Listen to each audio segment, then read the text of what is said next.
Hello, welcome to ArtMat, and today I'm going to show you what's in my super minimalist plein air bag. For me, the most important thing when going plein air is to carry fewer things. Because to me, a plein air is about capturing the atmosphere, kind of documenting the place, but it is never where I make the final painting. It's a small scale kind of work. If you can do a large scale painting outside, great. I can't.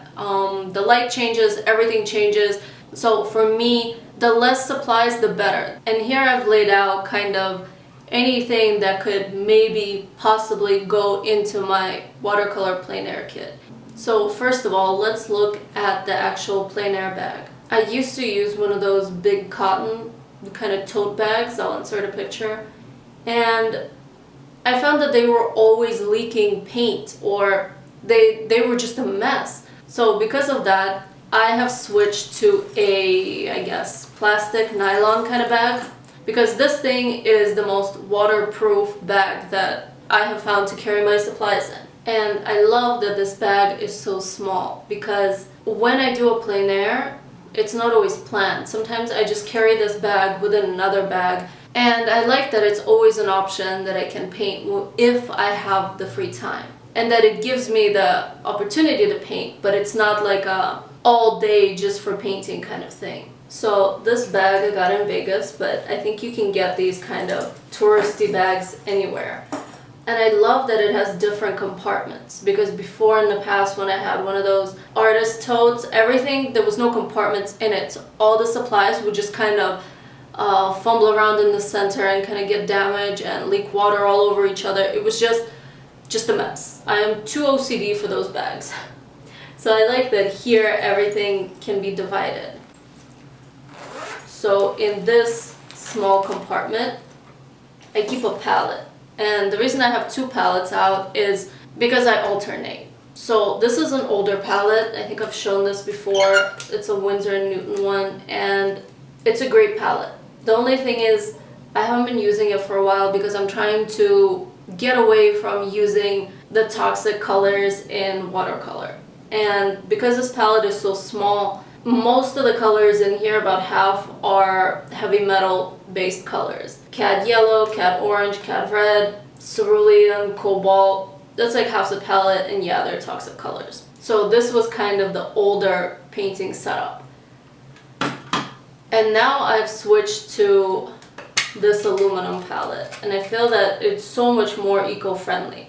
First of all, the tin is metal, so it's recyclable. It's not plastic. There's so much plastic waste. Also, as far as the colors, all of these colors are non-toxic. They may not be as bright as the heavy metal colors, but I feel that in a watercolor setup, it's almost as bad as oil, because it's a lot harder to control watercolor paint. And I feel like it is a health hazard, so I've switched to all non-toxic colors. And I like that this palette has two mixing sides. So this palette goes with me.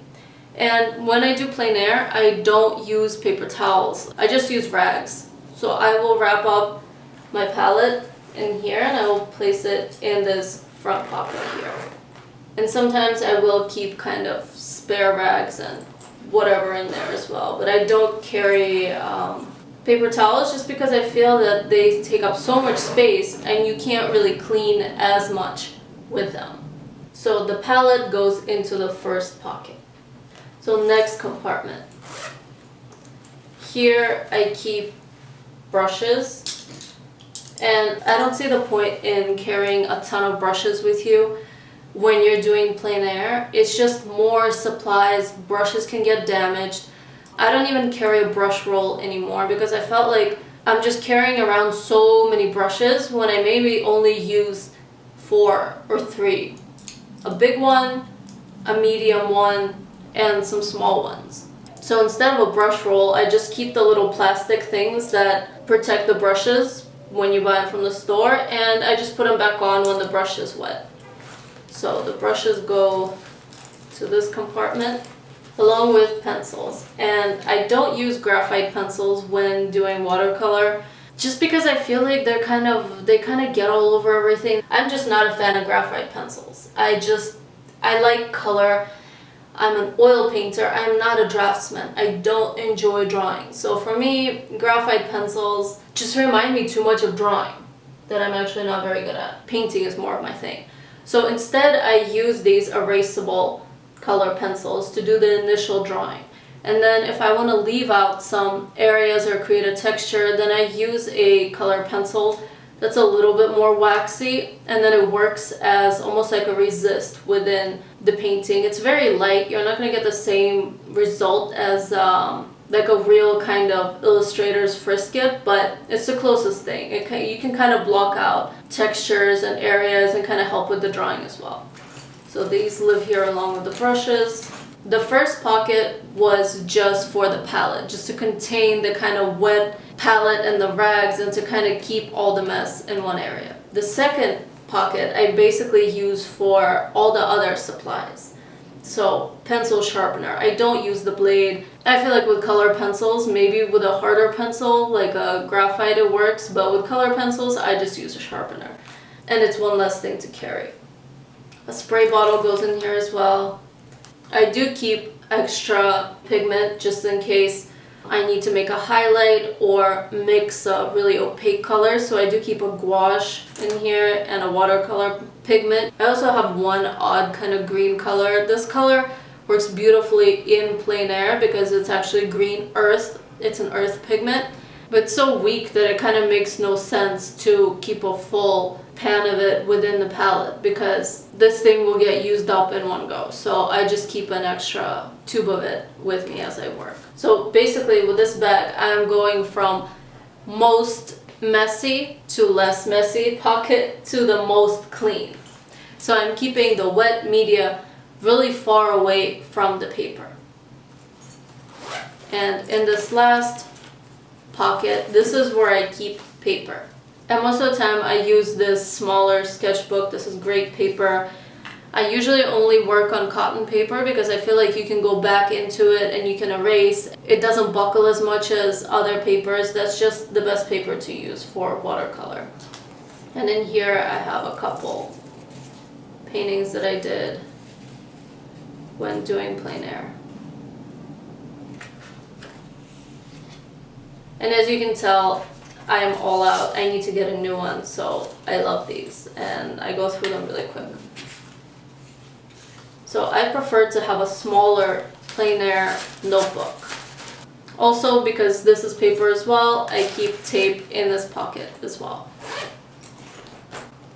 When I go plein air painting, especially if I'm traveling somewhere, I like to bring a different perfume with me as I'm working.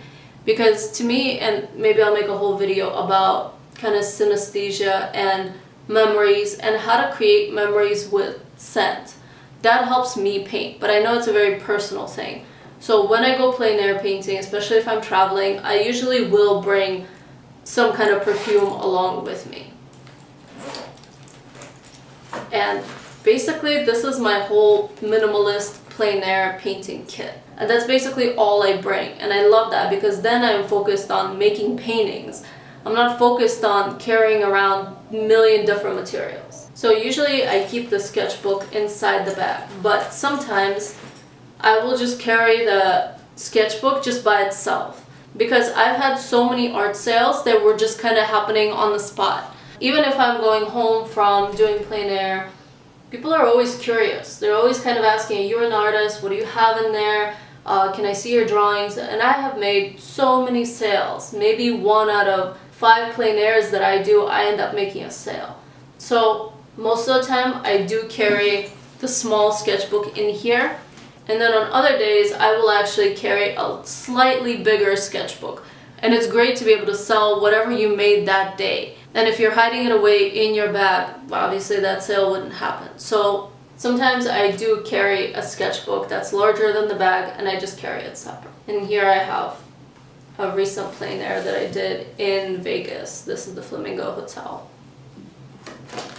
And as I've said in so many previous videos, especially in the kind of minimalist series, for me, the less materials, the better. I have just noticed that when I bring less stuff with me to plein air or just to have in studio, I end up focusing on the actual painting more. When I have less to work with, I make better paintings. So this is the main reason why my plein air kit is so small. Because to me, plein air painting is something that you do to kind of get a quick memory, an atmosphere of the place. The real big painting and the real work happens after, in studio. And I use these smaller paintings as reference for larger work.